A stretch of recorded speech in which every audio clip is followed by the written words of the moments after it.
انسان واحد ایسی مخلوق ہے جس کا زہر الفاظ میں ہوتا ہے۔ عقل مند ہے وہ شخص جو انجام سوچ کر کام کرے۔ صبر کی دو صورتیں ہیں، جو ناپسند ہو اسے برداشت کرنا اور جو پسند ہو اس کا انتظار کرنا۔ بس تم اس پر توکل کرتے رہو، دیکھنا اللہ ایسی مدد کرے گا تم حیران رہ جاؤ گے۔ دوستوں کے غم میں شامل ہوا کرو ہر حال میں، لیکن خوشی میں تب تک نہ جانا جب تک وہ خود نہ بلائیں۔ توکل یہ ہے کہ انسان اپنی قوت اور طاقت سے ہٹ کر تقدیر الہی پر راضی ہو۔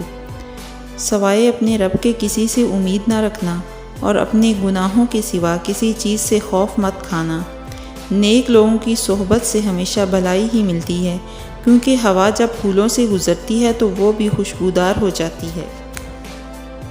حالات کوئی بھی ہوں، شکر ہمیشہ شکوے سے بہتر ہوتا ہے۔ عاجزی اختیار کریں، کیونکہ انسان کی اکڑ خدا کی پکڑ پر ختم ہو جاتی ہے۔